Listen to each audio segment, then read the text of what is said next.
Well, it's time for episode 385. I think I misspoke last week and said it was 385 at the beginning, but this is officially 385 of the 3 Point Podcast. We're presented by the Memorial Healthcare Wellness Center. They have a brand new hero special for veterans, 3 months at a special price with no enrollment fee. Sign up in November. And again, I want to salute our veterans, man. They make everything possible in this country. You can't say enough about it. 250-year anniversary of the Marine Corps. I think my one political statement, if you want to call it a political statement, our veterans, there should not be a homeless veteran in this country, period. Yeah. They should be taken care of. Definitely right? Seems like an issue that should be figured out and addressed, is how people are handling the veterans when they come home. Absolutely. Yeah, no, you don't, no pushback from me on that one. That's yeah. I mean, we have some family members, including my dad, that was a member of the military in the Korean conflict. So we salute all the veterans and we salute all our partners. They include AZee Branding Solutions, Jacobs Insurance Agency, Kori and Associates Real Estate Services, Nelson House Funeral Homes, Nichols Painting, Rivals Taphouse and Grille, Success Group Mortgage and Servicing, and ALS of Michigan. Our sponsor spotlight for this podcast is the Shiawassee County Fair. They've been in operation since 1850. The county fair has something for everyone. They've built an astonishing reputation for providing the best county fair they can for their friends and their community. The 3 F's, friends, family, and fun. And if you need anything stored for the winter still, contact them at 989-743-3611. You know, we saluted the veterans, but it's been a big day, man. It was the 50th anniversary of the sinking of the Edmund Fitzgerald. We had John Bacon on to talk about his great new book. I just can't get enough of it, man. There's been stuff all over social media and different clips and things. I mean, it still just grips your heart 50 years later. I saw something, I think it was the Lake Superior Twitter account, or the official Lake Superior X account. Yeah. I meant to go back and watch it, but I caught it when I was quickly scrolling around. They tweeted out the 29, the transmission calls from that night, which would be kind of interesting to hear, eerie. What that was about. Yeah, a little eerie too. And yeah, I saw some other pictures and different things posted. It was, I haven't read the book yet. I don't know if John Yu is listening. Haven't read the book yet, but haven't showed up in the mail yet. Haven't showed up in the mail yet. But my mom picked one up and she's reading it, and she said she'll give it to me, when she's done reading her copy. But yeah, a lot going on. The Edmund Fitzgerald is I mean, it because of the 50-year anniversary, it was kind of, maybe it's they're targeting it at me because I do love some Edmund Fitzgerald content, but. Yeah, just eerie. I've never been and seen Lake Superior. It's kind of crazy when you realize, learning something as dumb as all 4 of the other Great Lakes would fit inside Lake Superior. My God, it's basically an ocean, man. It's what is it? Basically, it has to be the largest lake in the world, is it? I mean, if not, it's pretty damn close. I think so. And you just think of the torture that however long it was from when that first ship started wrecking to when all the lives were lost. But I mean, man, think about it. The debris. The oil that's all in that water, the ice cold water, the waves that are massive. I mean, you talk about hell on earth. It's what those guys went through in that 10, 15 minute period, or even just before that, the 15, 20 minutes where they're getting rocked with waves. I mean, it's a fascinating story. And there was actually a funny little debate I had in my friend group through a text chain where somebody was sending some Edmund Fitzgerald tweets or something. And somebody said, man, this is lame. It's so overrated and over talked about. I don't know, man. You think about the peril that those guys were under, and the song, lays it out beautifully. It's fascinating to me. And it still is 50 years later. Yeah, I think the song helps seals the deal, the legend for sure, and it was a tragic day. And if you get a chance, since you are kind of intrigued by the whole topic and you haven't ever seen Lake Superior, take a Northern Michigan UP trip sometime. Our guest is Kobe Manzo. He works for Northern Michigan University. It's really beautiful up there in Marquette, but get on over to Whitefish Point there and the Edmund Fitzgerald Museum. It's pretty well done. I mean, we really enjoyed our visit there. It's definitely something to see. You got to go dip your toes in Lake Superior. If you're a Michigander, you got to make the trip up there.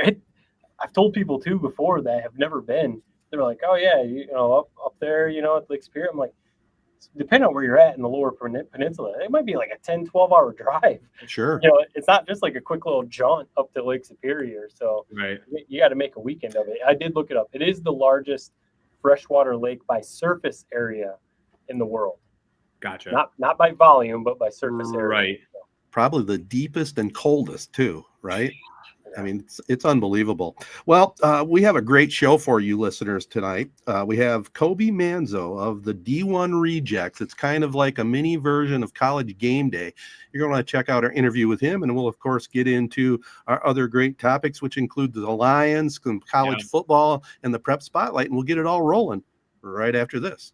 We now welcome on Kobe Manzo, the founder and host of the Division I Reject Show, a content site and a podcast. And I just took a look. You guys have over 50,000 followers across all your different platforms. I mean, you guys put a premium on, giving a platform to kind of all undervalued athletes at the D2, D3, and AIA level. I love your guys' page. We kind of came across you guys when you were at the Ferris Grand Valley game a few weeks ago, and I was blown away by the kind of College GameDay-esque set that you guys had set up there. I know it's been a long road though, so you could take us back to maybe the origins. It sounds like it was 2020 and you started this in your dorm room. Is that correct? Yeah, Jared. Thank you for having me on. First of all, good to officially meet you guys. And yeah, this was a dorm room COVID baby type of deal. And I'll be the first to tell everyone, like, I'm a huge Pat McAfee fan. He's kind of the reason that I started doing this stuff. And I definitely wouldn't consider myself to be a Pat McAfee character, but I do try and bring that same energy and excitement to the Division II, Division III, NAI football scene in these schools. And the small school Saturday stuff this year has been the most fulfilling stuff that we've gotten into. And that's not to say the dorm room episodes were not fulfilling, even though they were hot garbage. They were very fulfilling and very fun. And we talked about anything. And like I always say, like those first couple episodes, if you had a heartbeat and could put together a sentence, like you were coming on D1 Rejects, like we just needed to get guests. You know what I mean? You guys get, like, sometimes, man, we just got to get people on here. And it's definitely grown and evolved a lot. It's been a lot of fun to kind of steer the ship, so to speak, and do some really fun things. And the most encouraging part is I'm still having fun doing it 5 years later. And I get a really great group of guys to help me out with it now and put together a sweet production. Was it always, centered on Division II and Division III and kind of highlighting that level of football, or how did it evolve into what it is today?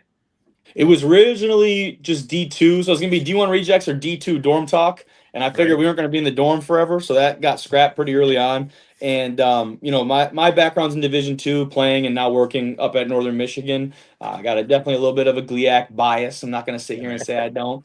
But two GVSU alums right here. So, I mean. Okay, we're in business. But definitely started with Division II because that's what I'm familiar with, this landscape. And then really, I feel like I have a really good, strong understanding of the Division III landscape. Now I'm constantly learning. Like, I'm never going to know enough about these teams, especially Division III. You got, 250 some teams in Division III football? It's insane. And then you go, NAI and add on to that. And I felt like the NAIA group, honestly, might be the most underrepresented on the national stage. And so kind of bringing them into the fold, I thought was really important. And bringing on a guy like Matt Schwarzler, who helps me out with the show, that is incredibly knowledgeable about NAIA. I'm a big believer in, like, one, admitting when I don't know something, and two, trying to find people who are better than me at different things, because that's going to enhance the production and the visual of the show. Now, with that being said, obviously, I'm pretty confident in the product that I and this group puts out, but big believer in trying to find people like Matt, like Sad, like Jimmy, like these other guys that are going to come on and make our product better. So originally, to answer your question, just D2, and then we've kind of started to grow, and who knows what the next stage looks like.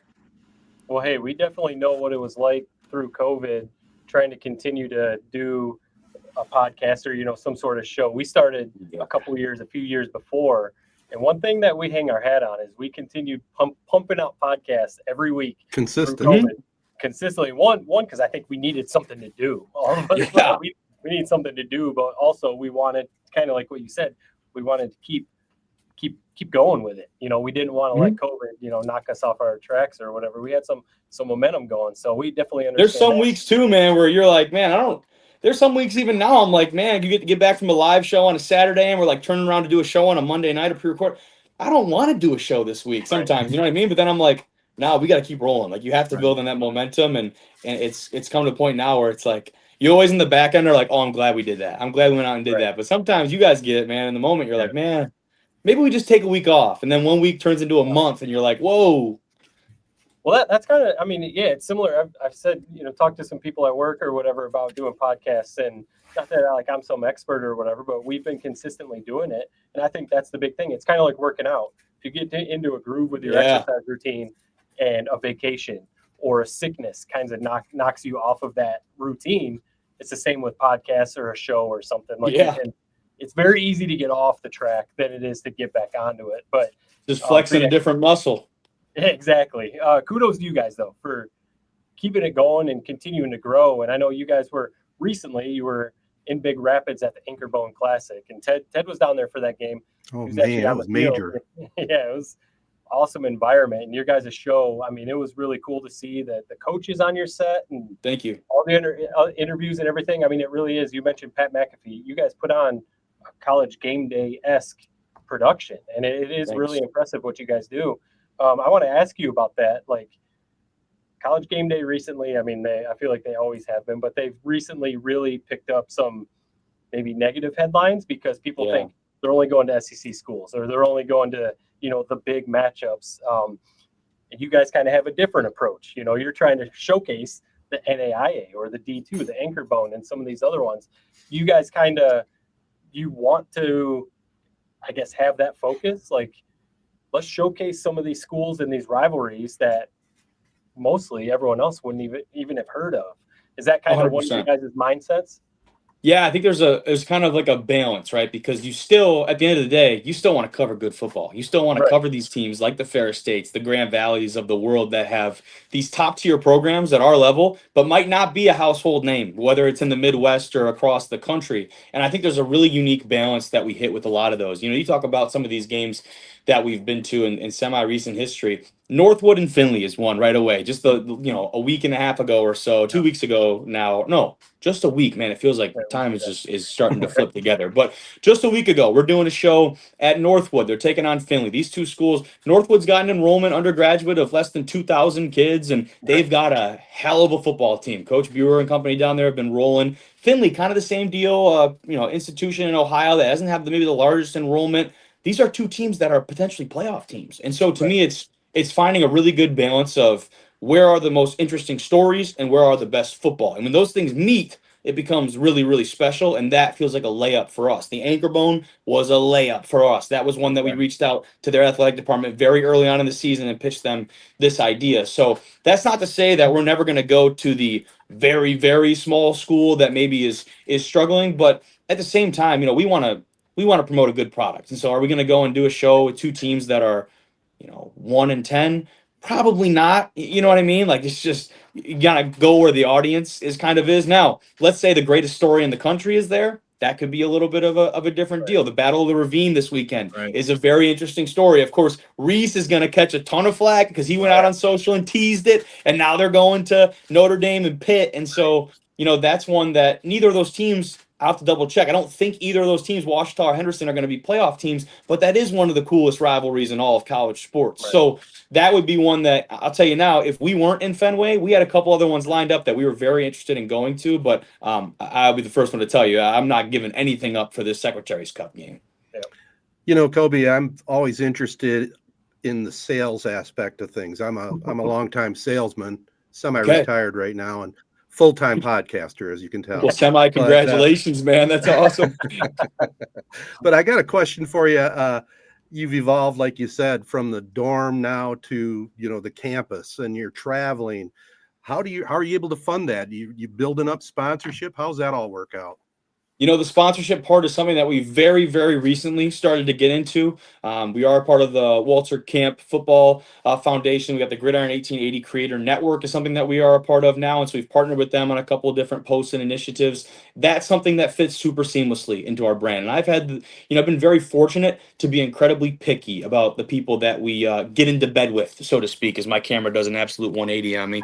But I've been very fortunate to be very picky about who we choose to partner with and people who are going to fit very seamlessly into our consistent messaging. Someone like the Walter Camp Football Foundation, really a household name across the country, and someone who's very reputable. Very happy to be associated with those guys. We've got a partner this month in Athlink, a transfer portal database that, again, fits seamlessly into what we're doing already. And we've had some other people reach out from different brands and things that maybe didn't fit just quite as well, and would have felt like a little bit more of an offshoot of our regularly scheduled programming. And I think that's the biggest thing for me, is that because this isn't the main gig or the 9 to 5, that I've been able to be very picky with our sponsorships and who we go and do business with. But to answer your question more directly, all of these small school Saturday shows on campus, outside of week 1, that was kind of our pilot show, if you will, at River Falls, all the schools have reimbursed us for our travel. And that's something that I'm very quick to come out and say, like, I don't hide anything from anybody. I'm so grateful to these schools that they are willing to offset travel costs. I still don't profit on the shows, but at the end of the day, that's not really my goal right now. Right now, just putting together as best a product we can. And if I can get that offsetting cost from the schools, if they're able to cover that cost for me, that makes this thing sustainable. That keeps the wheels turning, and we can go and really do some ambitious things like a Fenway show, or start to get out of our Midwest footprint. That's going to be the big challenge for us, into the playoffs and moving forward. You mentioned the Fenway show coming up for the Secretariats. Is it Secretariats? Secretariats Cup. Okay. Secretariats would be crazy. Maybe we need to make that happen too. That'd be wild. So I got a 2-part question. So one, what can you explain that rivalry and what your setup is going to be at Fenway? And then 2, going back to your first, road show that you guys ever did, where did that idea come from? Was it just like watching College Game Day, said we got to do this for D2? So 1, where did the idea come from? And then 2, what's it looking like this upcoming weekend? In short, yes, watching College Game Day, staple in the house every Saturday. And that's really what it was. We actually did our first live game day show back in 2023 at UW La Crosse. It had a very different look than the small school Saturday show that's this year. So that's where the whole rebrand, like, this is the first year, I'll tell everyone, of small school Saturday. We did do one live show at La Crosse that was so much fun, but was literally, I kid you not, us at the same desk with 3 little webcams, and one of them was flipped. One of them was wrong. One of the webcams had the wrong orientation on it.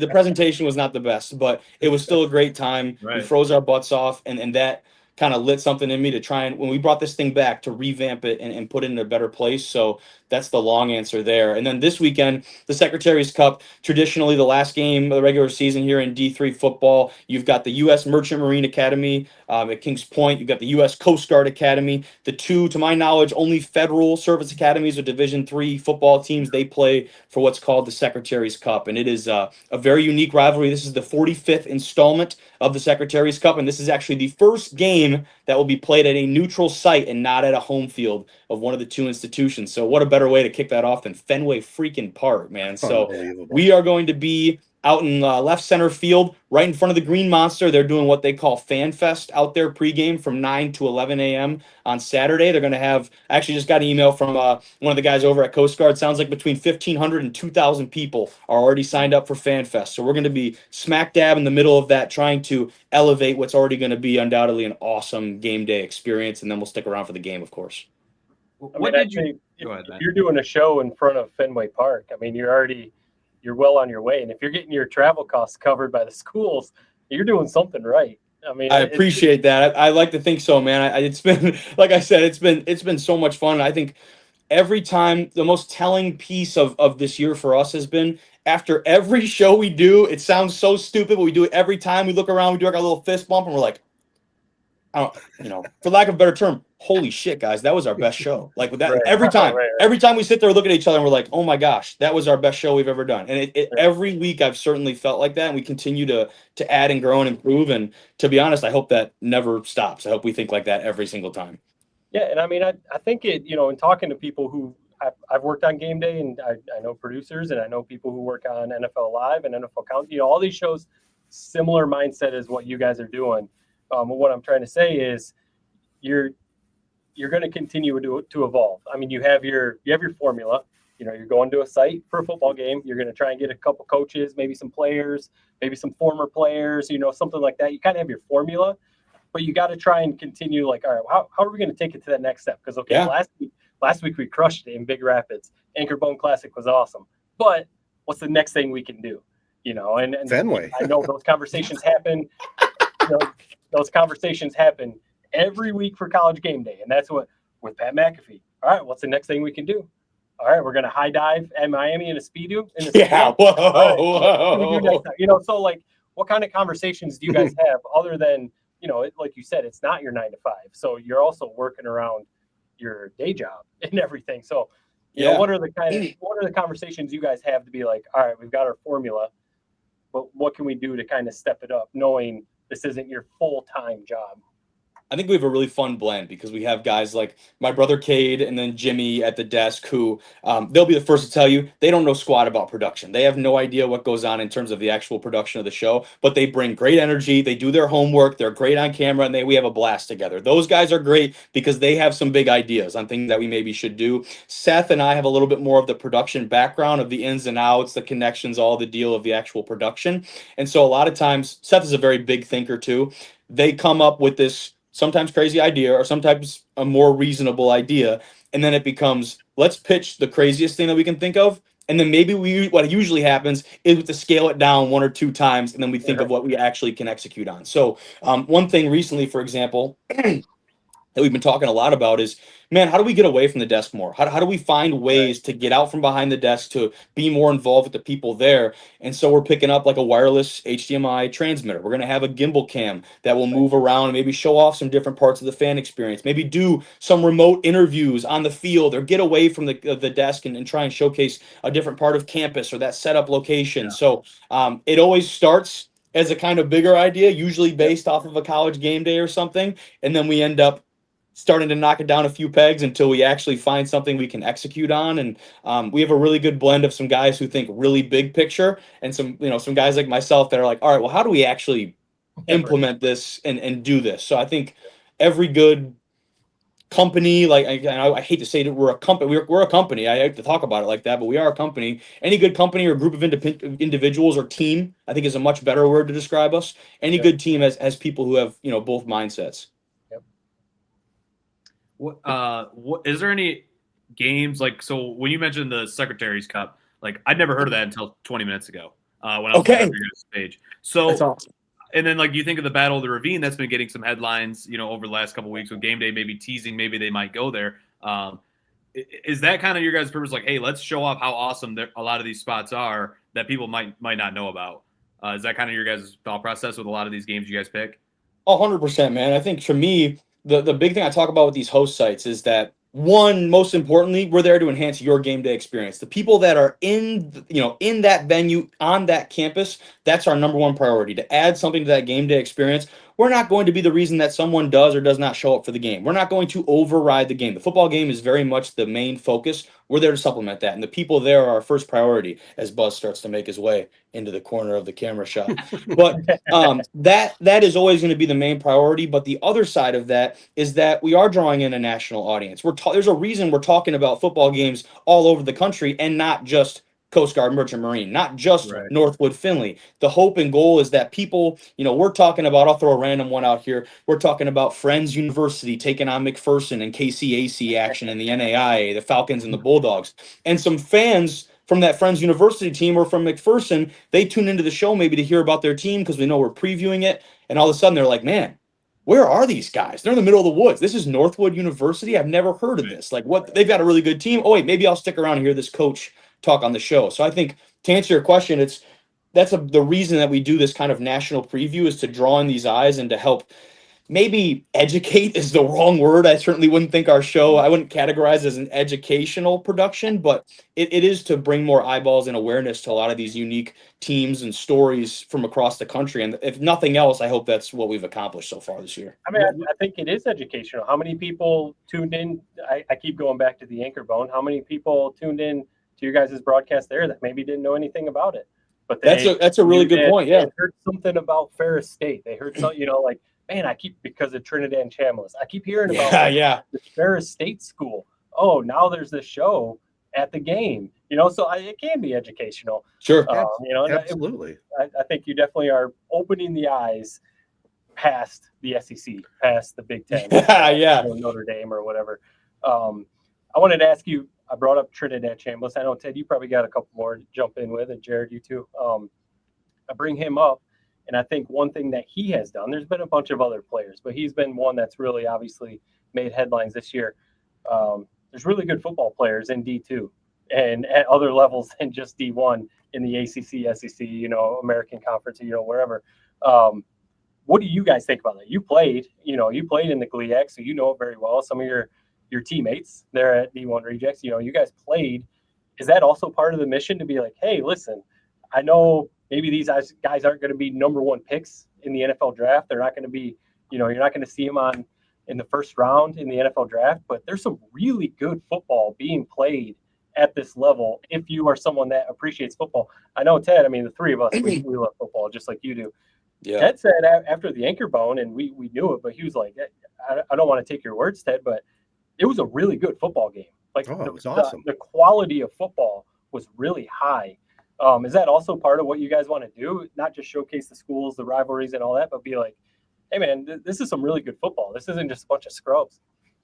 I think it's twofold. And for one, we're never going to stop talking about guys that go on to the next level. I think that'd be a disservice to those guys, right? And some people, I think this narrative and this ideology and mindset is thankfully starting to fade, where originally it was, why should we highlight these guys that leave the program and go on to do something different? First of all, a lot of these guys are grad transfers, man. They're getting their degree from an institution and then going and seeking a different opportunity, whether it's for a different master's program or just an opportunity to go play Division I football. Like, that's still a really cool opportunity and cool deal. The other part of it is, you look at some of these guys. Connor Neer from Ferris State is a great example, the linebacker who won a national championship at Ferris. He goes on to play at Oklahoma on scholarship. He played, but he didn't maybe have the year and the experience that he thought he would have.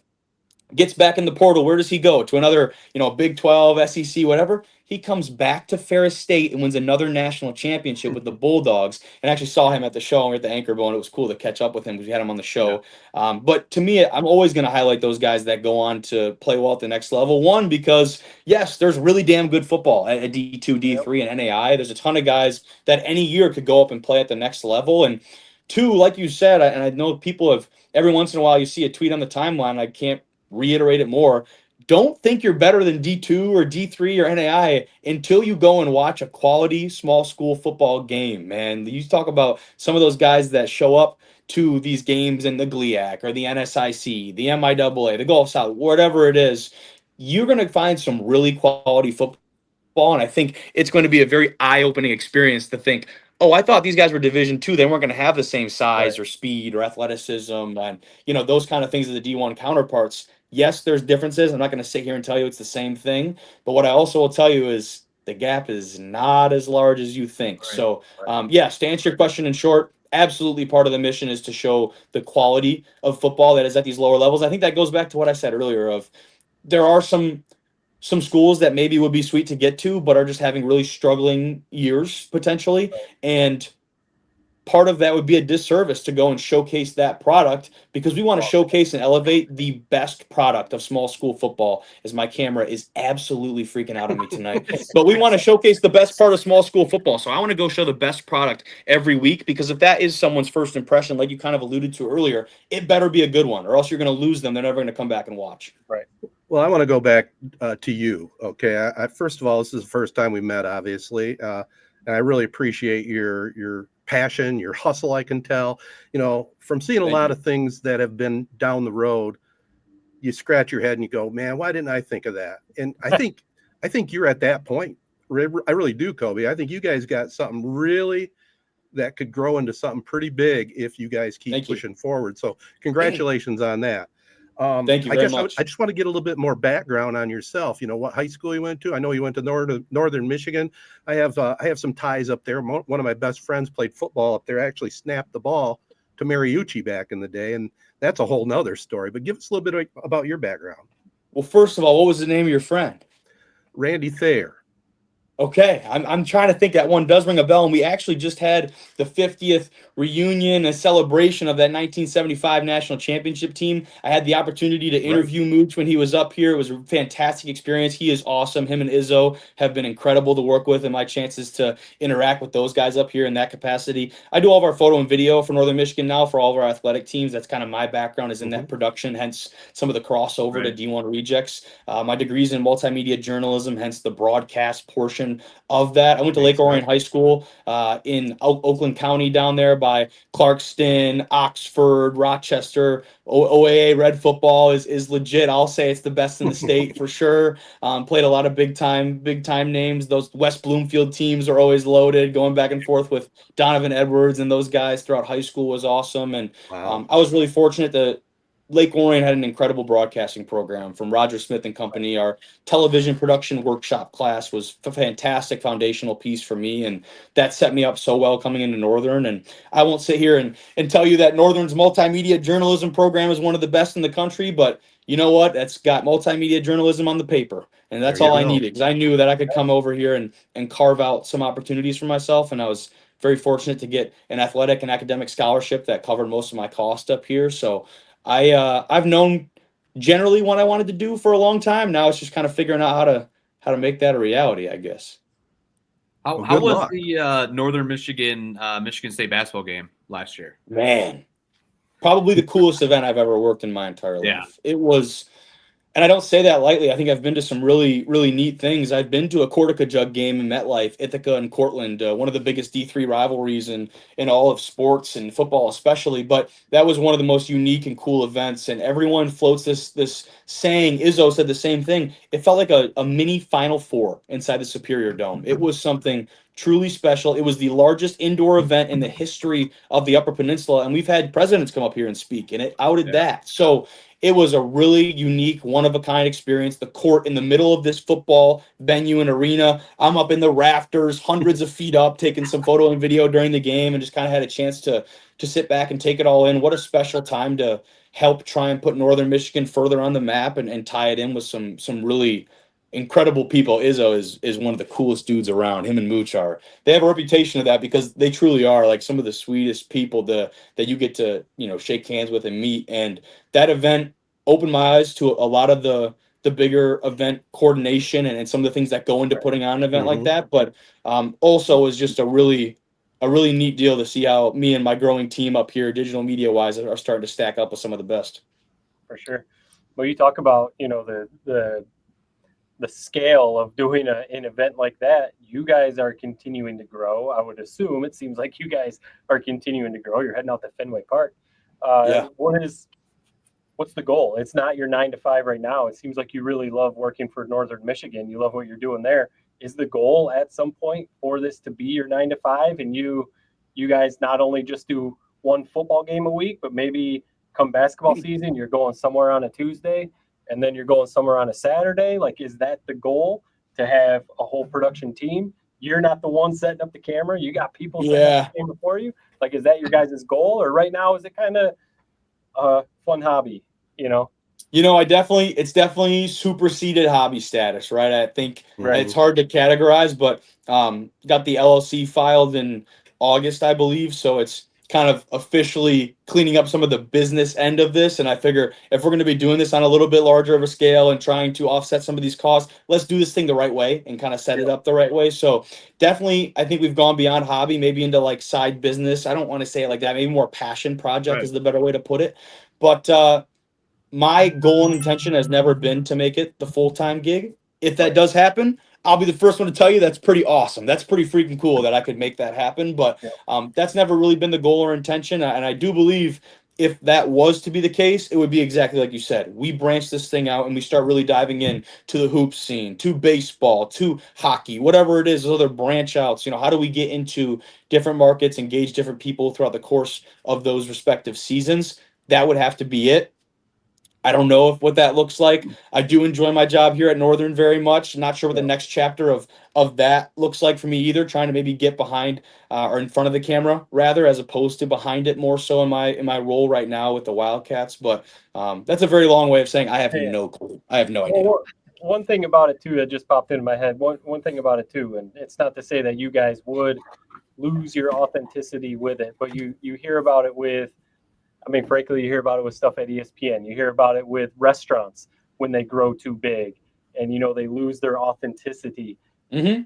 You'd almost like want to find a balance with that. You wouldn't want to start pumping out shows because you have to, because you signed a deal that says you have to do X amount of shows per year. And now you're just like throwing garbage at the wall.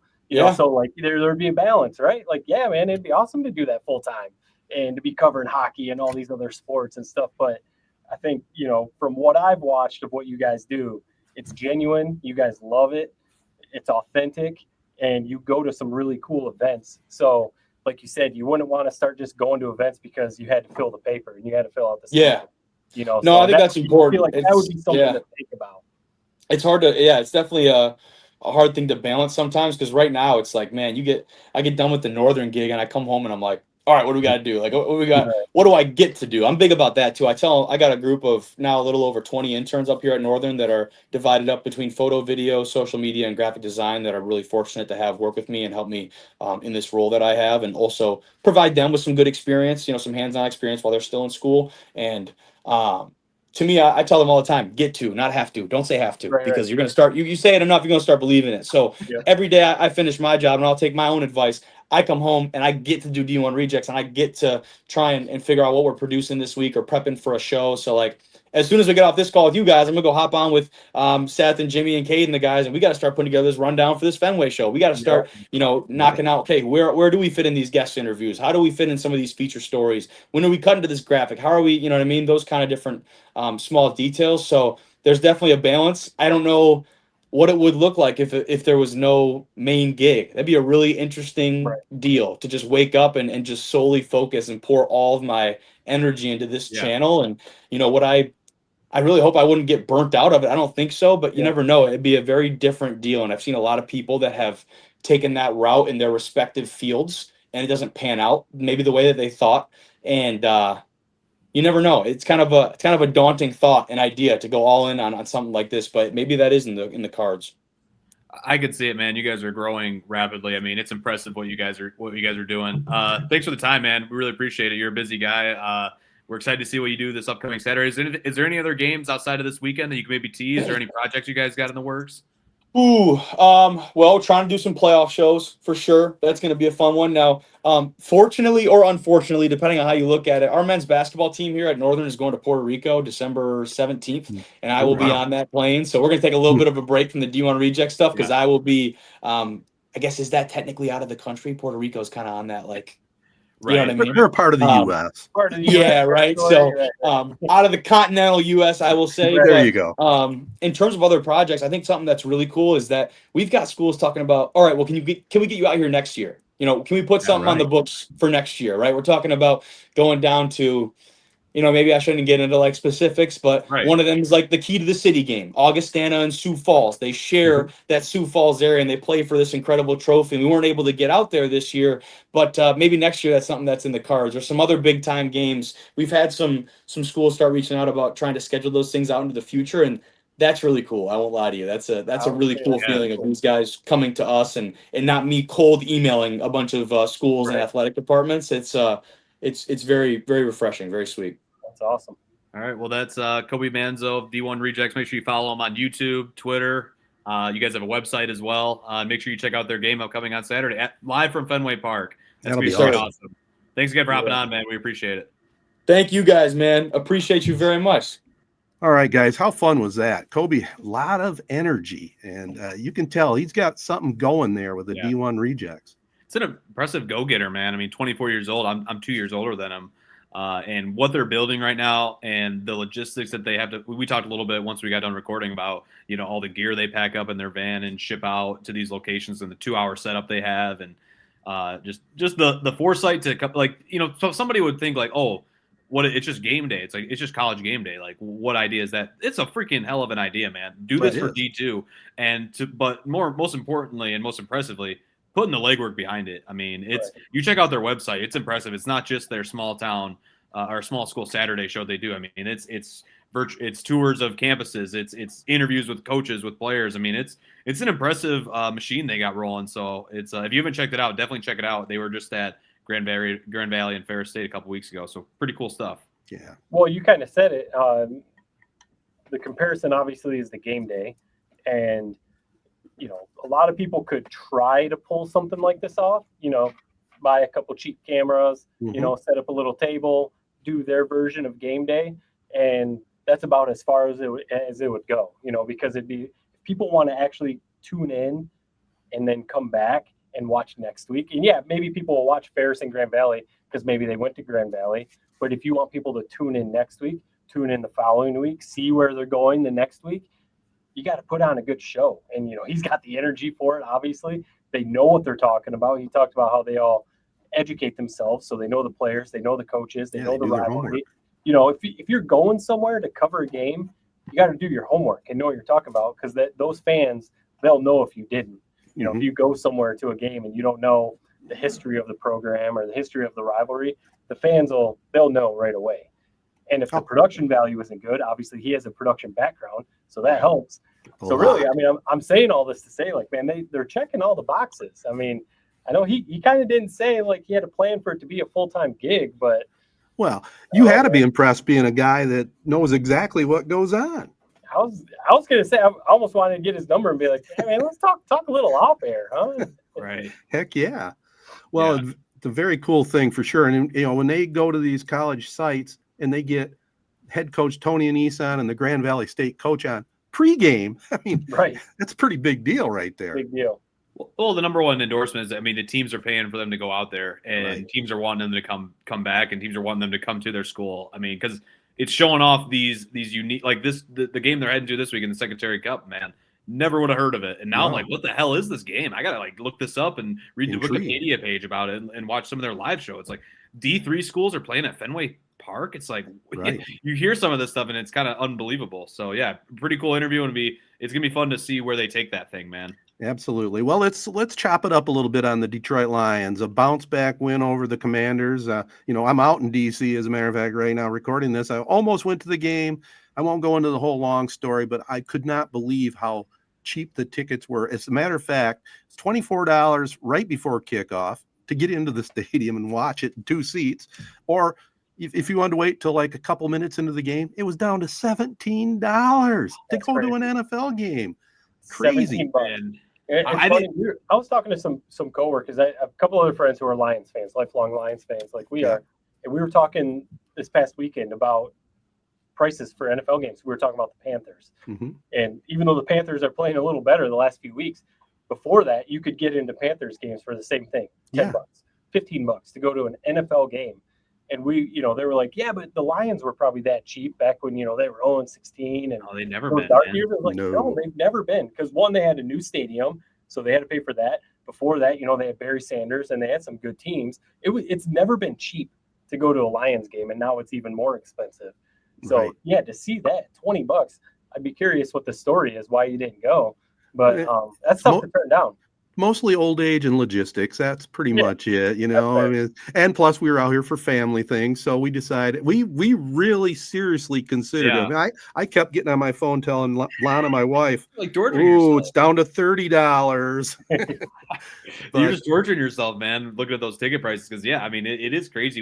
And if you think about it, if you're a Commanders fan, like what the hell's happened to that team, man? Exactly. If you would have told them at the start of the year, like this Lions versus Commanders game tickets were going to be going on for $17, like you would have been like, what the hell happened? Did they have a Marshall like plane fall out of the sky or something? Doesn't even make sense. But the actual game, I mean, you kind of had like a Dan Campbell type moment on this pod for the interview with Kobe a second ago. You didn't have the glasses on. Then when you started doing the intro, you threw the glasses on. I can't read without them. I mean, was there anything better than seeing Dan Campbell take over play calling duties? I mean, in Dan Campbell we trust. We've said it time and time again the last 5-6 weeks on this show. The offense has not been the same since Ben Johnson left. We saw that against the Vikings especially, and I'm just glad that he took over control. And that running game that we saw in years past, the passing attack that was hitting all aspects of the field was back. I am so ready for this Eagles game now that Dan Campbell has taken the keys back. That I think that was that I didn't even think about that possibility, but once he did it, I said that's our leader, that's our guy. He's not going to let us fail this year. He's going to get it done. What do you guys think? Yeah, I mean, I know he said all the right things after the game. He wasn't trying to embarrass John Morton anymore. He wasn't trying to fire the guy. John Morton's still on the staff. John Morton's also a very well-respected guy in the NFL. He's had a lot of success in the NFL. It's not like he's just some dude. So, Dan Campbell was saying all the right things, but it was clear he saw there was an issue, especially last week after we saw the interviews after with like some of the offensive linemen, Glasgow, Decker, and then some of the other comments. And then what John Morton was saying, there was like disconnect. Some of them were saying they were out schemed. Some of them were saying it was execution. So it was like, this just feels really weird. And I think everyone can notice that just something wasn't working. Next thing you know, yes, they were playing the Commanders, who are bottom 5 in the league in basically every defensive category. So take that into account. Terrible. But you still have to execute. You still have to go out there and make plays.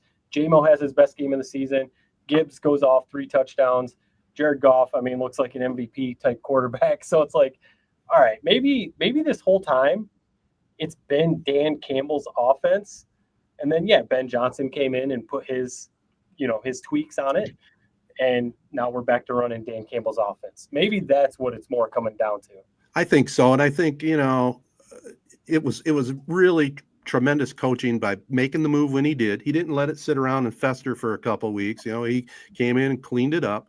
And it's not just necessarily the play calling specifically, but it's the way he mixed it up. You know what I mean? I mean, instead of running the ball to set up the pass, well, he mixed it up. He'd pass the ball on first down, and that would set up the run. I mean, he just has a good feel for what he needs to do with the talent he has, and he has tons of talent on that offense. Yep.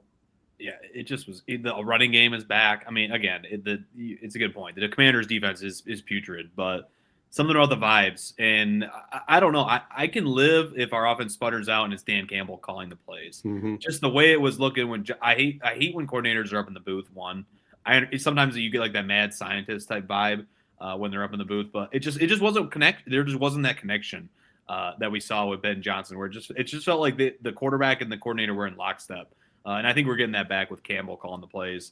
Yep. To me, how are vibes heading into the Eagles game on Sunday Night Football? To me, you win this game, you're in the driver's seat of the NFC, obviously. But it's amazing how you can just swing week to week your momentum depending on a win and a loss. If we go in there and beat the Eagles, on their home field in Sunday night, I really am confident. Like, get your Super Bowl bets in. Ted, don't cancel your hotel out there I won't. Fresno or wherever it's at. Yeah. Don't cancel it because if they win this game, it really is Super Bowl or bust. So, like, let's go win this thing. Like, there's no more messing around. That is a team to me that is like the perfect kryptonite to the Lions. So if we can really prove something and punch them in the mouth, I know it's just a regular season game, but right. I really do think it would do wonders for momentum, for the fan base, for that locker room.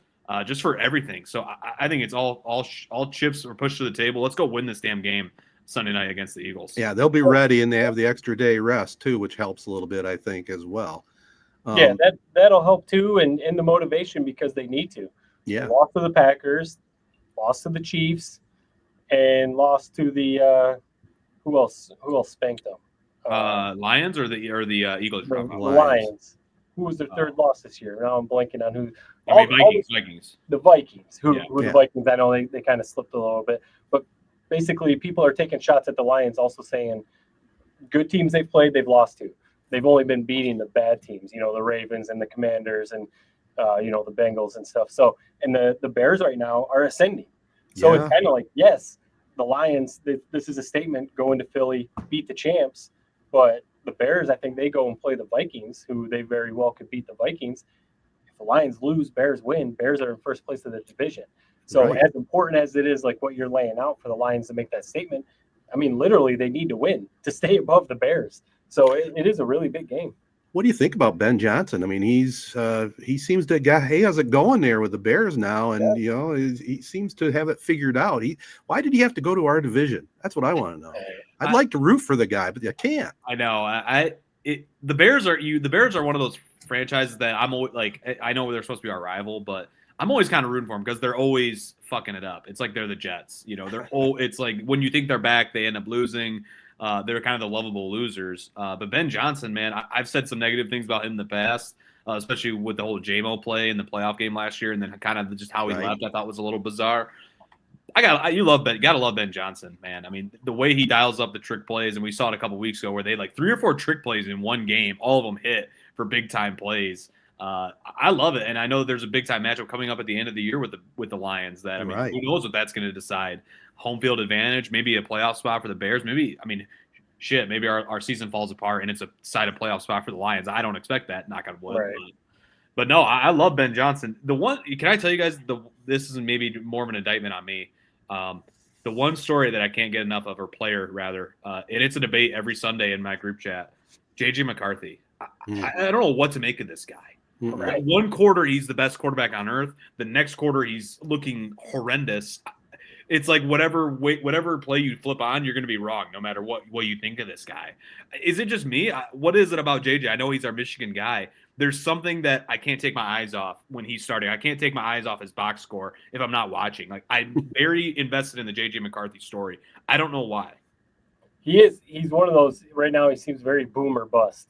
Like he's either throwing just a couple dimes or he's throwing some really head scratching interceptions. I've seen some people breaking down Justin Jefferson, their star wide receiver, had some really bad body language that game. Like he was just kind of jogging through routes, and a couple of those interceptions, like he just fell down and just kind of stopped running. So there's maybe some disconnect going on there. Part of it too with JJ, it was his fourth start of his career. Right. He sat out his whole rookie year. So in theory, this is his rookie year, 4 starts in. He's also, like, people forget how young he is. He's the youngest starting quarterback in the NFL, even though he played 3 years at Michigan. He came into Michigan very young. So he's still also only like 22 years old. Yeah, right. There's a lot of that stuff where it's like, people are so quick to be out. You talk about Ben Johnson, one of them, Caleb Williams. People were about to be out on Caleb Williams a few weeks ago. And then now all of a sudden people are saying he's like an MVP candidate, so it's like, I don't know if JJ is eventually going to get there, but I'm like, let's give the dude a season.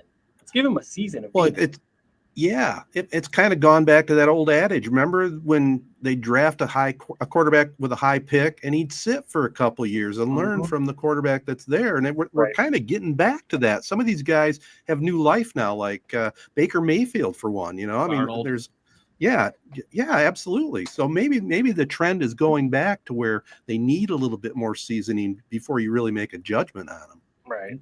And then I didn't realize until I just saw this stat right before we hopped on recording. Sorry, I'm not more dialed in on the LA Rams. But how about Matt Stafford? Is this true? Last 5 games, he's got 20 touchdowns, 0 interceptions. Or did I get scam bombed? That almost feels like a fake stat line.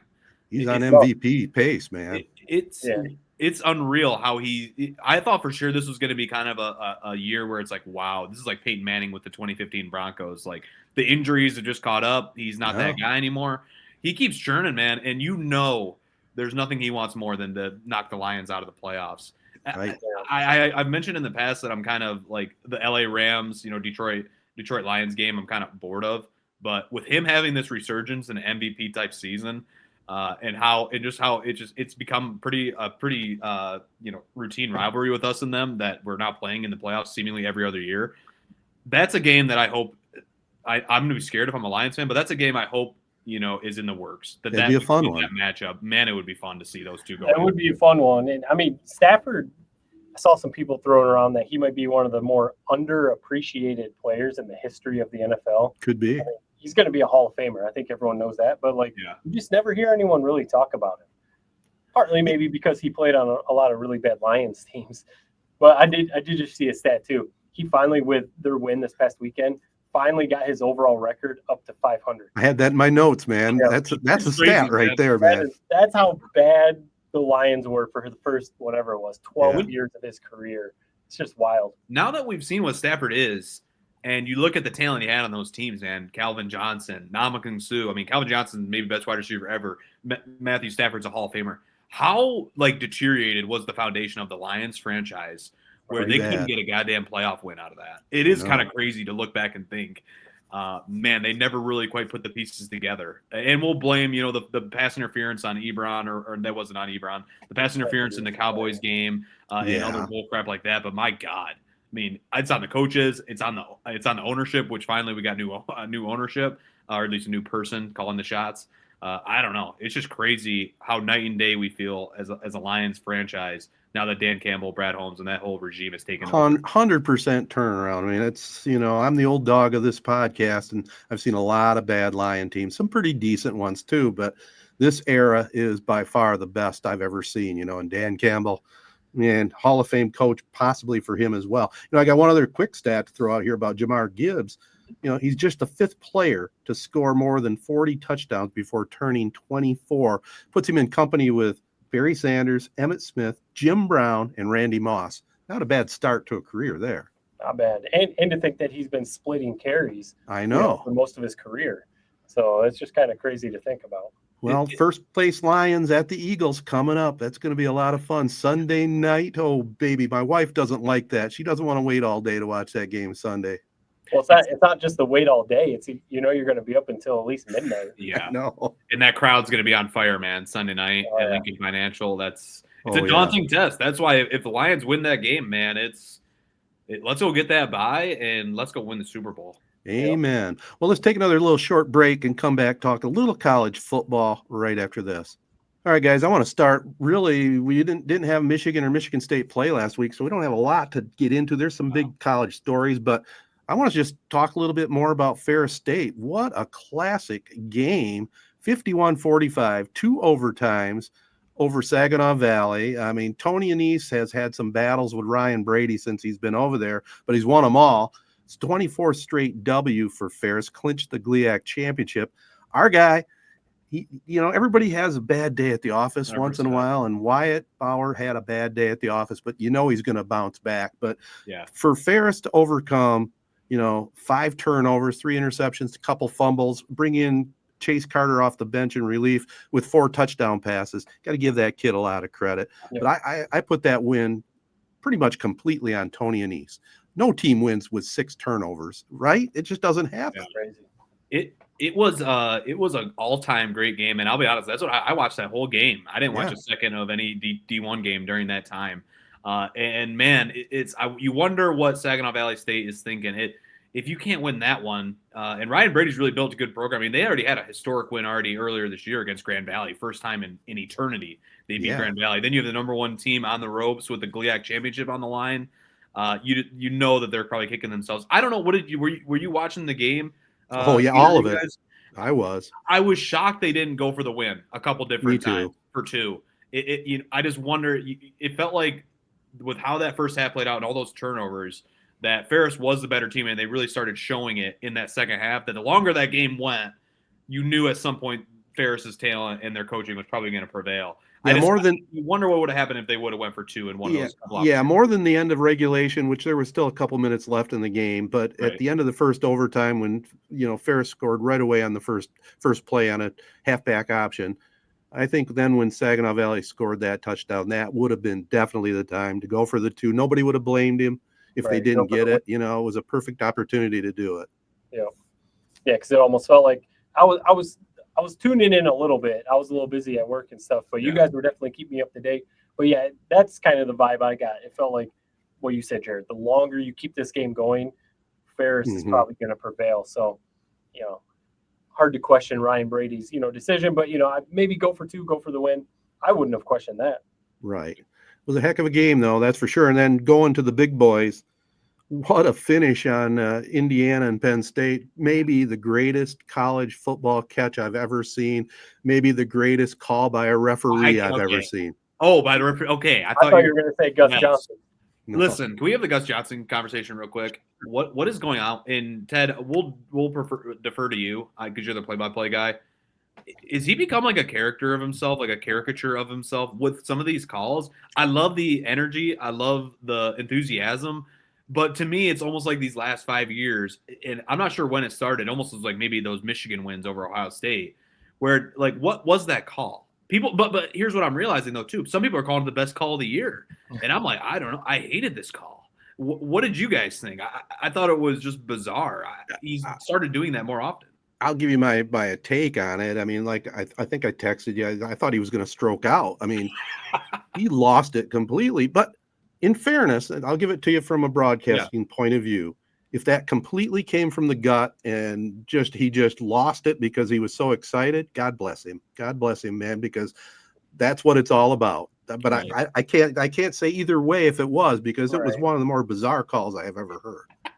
It was bizarre for sure. It reminded me. I remember last year's Michigan-Ohio State game when Jack Sawyer got that interception on the goal line, and he basically did the same thing. Like he didn't say anything. He was just kind of going crazy. Yeah, like you said, stroking out. Kind of it sounded like. But your question about like is he becoming a character? I think he's always been this way.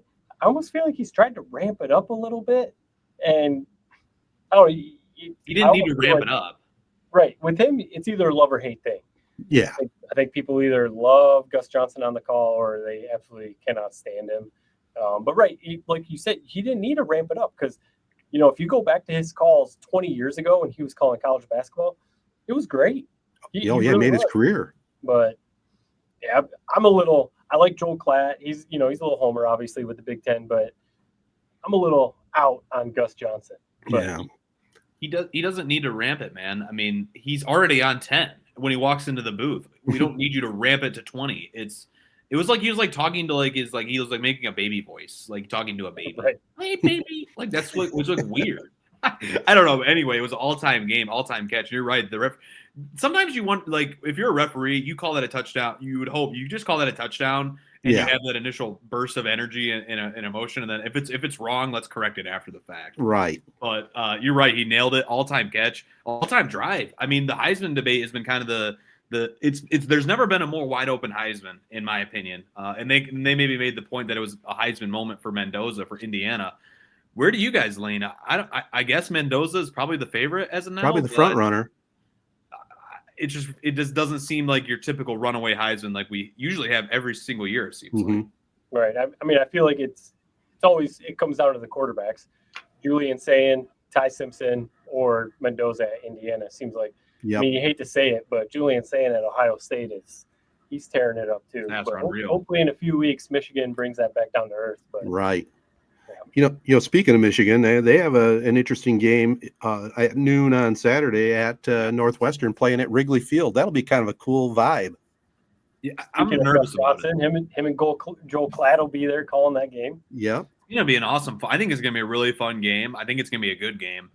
I'm nervous about it. I'm glad it's at Wrigley. I think it brings a little bit more energy out of Michigan. If this was at Northwestern, right, and you have the look-ahead spot, obviously I know they have Maryland before Ohio State, but it's hard. It would be hard for me if I'm in that locker room not to already be looking at Ohio State. So you just hope that they're staying focused. That's Sharon Moore's job. You hope that they're staying focused on the task at hand because Northwestern can beat you. I mean, they're not horrendous. They can beat anybody on an off night. So you just hope they come ready to play. I think it's gonna be a fun game, and you just hope that we're keeping some things under wraps for that Ohio State game coming up in a couple weeks, and you can still just survive. Hopefully it's not a blizzard, too. Yeah. Yeah, is there a threat of weather? Well, I mean, what I've been reading the weather report, they had maybe 6 or 8 inches of snow down there in the Goshen area. They had the lake effect. So, Chicago gets hit right with that same stuff. I don't know if they're predicted this weekend, but there's always that chance, I guess. Dude, we had ice cold weather for the first time all year this week. And that first couple days when it really shocks your system, it's the worst days of the year. It's horrible. I think it's supposed to warm up a little bit this weekend, maybe back in the 50s. But my God, those first couple days when you don't really have the winter clothes quite ready, you don't wear the coat out of the house the first time, and it just shocks your system. So it's that glad wind. It's gonna be warm. Absolutely. Yeah. Let's take another short break. We have a couple of potpourri type of things to talk about, and we'll have the prep spotlight right after this. All right, guys, I got to jump into this. Last night, we're recording this on Tuesday night, but Cade Cunningham, 46 points on 45 shots, 31 missed shots, but an overtime win against the Wizards, 12 rebounds, 11 assists. I mean, he's the guy, man. The Pistons made the right choice, and he is the guy to build that team around. And first place Pistons, by the way, 9-2. Hey, shoot or shoot, right? So, I mean, he's the guy. And there's a famous line like J.R. Smith. Jared, you definitely remember J.R. Smith. He said something along the lines of he's going to keep shooting until he shoots himself out of the slump. Right. If he's having a bad shooting night, he's going to keep shooting because I'm going to get myself out of this. It almost seems like that's what Cade was doing. He is. You guys have heard me say it basically since he's been drafted, that he's going to be the guy, in my opinion, he's going to be the guy to take the Pistons to the next step if he can get to that superstar level that, Steph Curry, and I think he's there. I think he's up there with the top couple 2, 3, 4 guards in the league, definitely in the Eastern Conference. And like you said, they're up there in first place. They're doing what they have to do right now. They're getting what they need to out of Jalen Duren and the other role players. Getting coaching, good coaching, Bickerstaff. We like him. This is a good team. I mean, we're 11 games into the season, still 70 to go, but this is a good team. 7-game win streak right now. I mean, Cade Cunningham is him, as they would say. He had to take so many damn shots. I mean, Sar Thompson's out, Tobias Harris is out, Jaden Ivey was out. So it's like he kind of just took it upon himself, and I can respect it, man. I'm gonna shoot the ball 50 times, and he's found a way to get the win.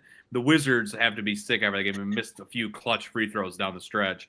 Man, you should have. That was at Washington, right? Oh, I think it was at LCA. LCA. Home. You're right, no, because the crowd was unreal at LCA, even though maybe a few empty seats, but they made themselves heard. Oh yeah. Jalen Duren is playing like all-star too. I mean, I've always felt like he was kind of a little underrated. People like, and my number one complaint with centers who are like him, oh, he's got to develop an outside shot. Oh, he's got to, move out to 15, 18 feet. This guy is the ultimate rim runner and alley-oop threat. Like, It's like Anthony Davis when he was at Kentucky. Like, just you throw the ball up to him, he's going to dunk it. You talk about a great weapon for like somebody like Cade Cunningham to have. Like, it's Jalen Duren. Sar Thompson's only going to get better. I mean, this is a legit, like, top 3 team in the East, in my opinion. And the East is so wide open. Why can't they win it? I mean, you add Jaden Ivey's going to come back from injury. We didn't even have him at the end of last year in that Knicks series. Maybe somewhere I'm still holding out hope that Beasley gets cleared and maybe he comes back to the Pistons. I'm not sure if they would take him or not, but maybe that's some late ammo that they can add to the magazine. But I don't know. To me, this is a top tier team. It's time for the entire nation to start taking notice, and I think people are. And more importantly, it's time for maybe our podcast start taking notice. Maybe this is now we need to talk Pistons every week. It seems like, and get the word out because they're legit, man. They can. And there's nothing. Okay, I'm rambling, but I had my thought. My one complaint with NBA, and if you were watching that Wizards game last night, you felt it. The whistles are never ending in NBA games. It's crazy. It is crazy. It was every time up. Washington would have the ball, they drive, foul. Detroit would have it, they drive, foul. Other way, drive, foul. That is why when all of a sudden you flip on the NBA playoffs and they let them play a little bit more, you're like, wow, this product is amazing. Like, this is awesome. Like, but then when you watch an NBA regular season game, you're like, what the hell am I watching? They got to figure that out. They got to figure that out. I don't understand what's so bad about the playoff ruling and how the referees officiate in the playoffs. Why can't that translate to regular season? I understand you want to keep guys healthy, but it's not like they're the bad boys, ripping guys out of the air. To me, that's the one thing the NBA still has to kind of figure out. Let's let these guys play. The stoppages are crazy. Yeah, fair point. Yeah, I was just looking up real quick. 41 free throw attempts for Detroit last night, 38 free throw attempts for Washington. So, I mean, you're talking 80 free throw attempts between the two teams. I mean, that's just not fun to watch. That's insane. Yeah. Before we get off the Pistons, just I know your guy, one of the top players of all time, Kobe. I think he had a game where he missed 30. And he had a bunch. I mean, he holds the record for most missed shots in NBA history. There you go. He would have appreciated that game from Cade last night. Absolutely. And 31 missed shots was the most since Rick Barry. There's a name from the past. 1967. He was 17 of 50 from the floor. Yeah. Crazy. Keep it on the topic of basketball. MSU, pretty impressive win over Arkansas. Calipari and Izzo going at it. 3-point win by the Spartans. Cam Ward, 18 points. Spartans look like they're going to be right there with the Wolverines in the Big Ten race with Purdue, And I'm getting text right now. Did Michigan just get upset by Wake Forest? Is that Did final? They ended up winning in overtime. Okay. I saw it went to overtime. Thank God.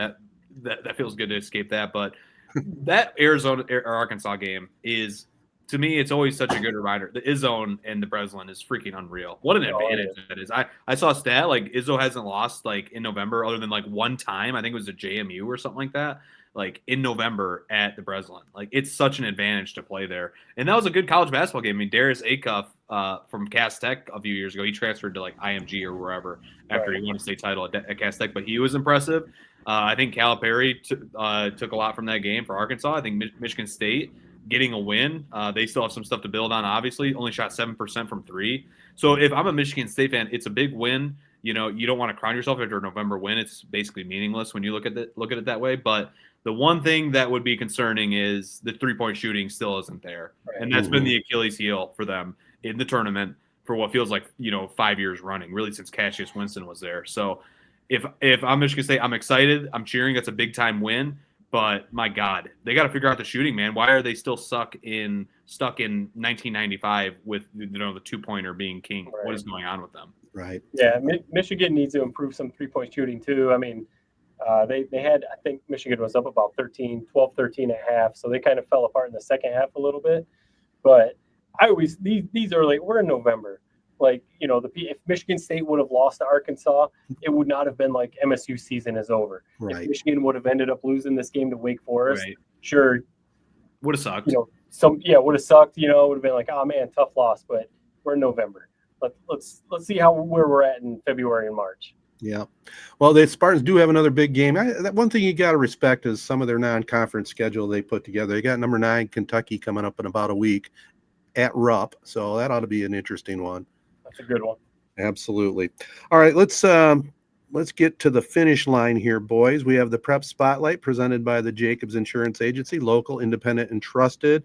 I'll try to keep this as tight as I can. One note, I see Warren De La Salle entered the playoffs at 3-6. They now won 2 straight playoff games, so they're saying, hey, yeah, we do belong in the playoffs, right? Yeah. And they take on MLK next, but yeah, they're in the What's division that? of death there. With that conference, the Catholic League, it's the division of death. I mean, and then you drop them into D3, which is where they're at. It's like, yeah, they're playing teams that if their regular season really prepared them. You talk about Michigan State playing a tough schedule, that's De La Salle. Absolutely. Also, Ludington lost to Big Rapids. Well, Big Rapids beat Escanaba 49-16, so they move on in the dance. Pewaukee West. That's always kind of bittersweet, though. Yeah, it is, isn't it? But if you lose to a team and they go on to win the state championship, is it still bittersweet, or do you go, well, 100%. We lost to the best? 100%. Yeah, I mean, yeah, cool, we lost to the best, but that could have been us. That's what Ludington's saying right now. We could have just beat that game out. Yep. We probably could have beat Escanaba, but no, that's cool. Yeah. Pewamo Westphalia's Ty Thalen was part of 7 Pirate TDs in their 56-28 win over North Muskegon. Friday night on the Castle, it'll be PW against Ithaca. Ithaca stormed back to beat Elkton Pigeon Bayport 22-21. That's a good matchup of a couple of classic teams right there, PW and Ithaca. Yeah. And in our 3-Point Podcast Prep Spotlight Performance of the Week, we're going to go to cross country, guys. Listen to this one. In the Division 1 cross country finals at MIS, Natasha Dudek led Ann Arbor Pioneer to the title. Okay, that's not the big story. She's the fastest female race ever. Get this, by 19 seconds. 19 seconds. That's just smoking it, man. She finished in 16 minutes and 9.5 seconds. That's like God dang it, my references are off right now. But there's some scene where it's the guy's like running a race so fast where also they go, oh, it's like, no, this is what it reminds me of. Happy Gilmore, when the guys are standing on the green and he drills the ball and the guy goes, what the hell? Like, where did that come from? That's like the people at the finish line seeing her run, like, what the hell? Where did she come from? Right. Anybody for a few minutes. So that's awesome. Yeah, unbelievable. And only a sophomore. So I don't know. Can she build upon it? I don't know. Yeah, that to build on. Yeah, what a stat. All right, guys, anything final you got to get off your chest before we close this thing out? I was going to ask, we talked about Gus Johnson play-by-play. Yeah. We talked about the Lions playing in D.C. You are in D.C. Part of I was going to say, and this isn't to get deep into politics or anything, like that, but I'm surprised you didn't buy the $20 ticket so you could be in the stadium with the President of the United States coming in and see Air Force One flying in. Jared Goff talked about how cool that was. Yeah. That. But I was going to ask, like, what did you guys think of? Again, we don't have to get deep into the politics. We don't do that very much. But the interview with President Trump during the game. Obviously, I saw both sides. Some people hated it. Why? So I muted the TV when it was up there. Some people said it was great. My quick thoughts on that. You don't have to say like what side of the aisle you're on. That's the President of the United States. It's pretty cool to have him in the booth. It was the first one since, who did they say since? I think Jimmy Carter did it. He's the first sitting president. Mm-hmm. Yeah, I think they said he's the first sitting president to do a game, to go to a live NFL regular season game since Jimmy Carter. Whether you agree with the guy or not on his politics, it's the President of the United States. That's a pretty cool interview to do, for Kevin Harlan and John Vilma. Right. Whether it was a little clunky, I think it was Albert was the Albert. I thought it was good. I thought, again, it's the president. You don't have to agree with the guy or not. It's pretty cool. I agree with you. It's harmless, in my opinion. It's harmless. I mean, it was it the most riveting interview I've ever heard? No, not at all. But why not? I mean, it's the president. You got to have him on there. And to me, the funniest thing with when Trump's at these events, and again, it's nothing to do with politics. This is just pure comedy to me. The Trump dance celebration is honestly, I think it's a hilarious celebration. Like Amon-Ra, yeah, it's just a hilarious dance. Like, so when Amon-Ra had an all-time touchdown celebration where he's pointing up at the suite and then does a dance. John Jones had a classic one when he knocked a guy out and Trump was sitting front row and he did the Trump dance right after it. The Tigers, people will be the Detroit fans will be like, the Tigers did like the Trump dance when they beat New York and Trump was in attendance. And then we lost like 10 in a row. So people are like, well, it's because they did the Trump dance and then they lost 10 in a row. So to me, I'm with you. It's the president. It's if you're making a big old whole ordeal over it, it's a you problem. I mean, yeah, I understand that we're a little bit divided as a country right now, but it's a harmless interview. It's football. It's the president, like you said. Yeah. I can't add much more to that. I agree. And I don't know what you guys thought. I couldn't stop watching it. I had to get up from the couch to get in front of the TV because there was kids in the background. I wanted to hear what was going on. And I don't know if you picked up on it, but I could tell, first of all, that both Vilma and Albert were pretty nerved up, but they handled it pretty well, I thought. And then there was at one point where I'm sure somebody was talking to them and relayed what question. It was a political question of some sort. I don't remember what it was. You could tell that was relayed to him, and I think Vilma's the one that got it out. Now you could see Albert listening intently. Am I on top of that? Tough situation too. Okay. Yeah, I noticed that too because it was almost like a weird part. Like I feel like it was at a change of possession. It was almost like, are they going to go to commercial break or not? Oh, exactly. That's what I was wondering. And then the next question was Vilma asked him like, where do we stand as a country, or however he something said like it. That, like, first thing I thought was, a producer 100% told him you got to slip in a little bit of a political question here. Inside baseball for whatever. You got to do what you got to do. But then the last thing, I know we're running long.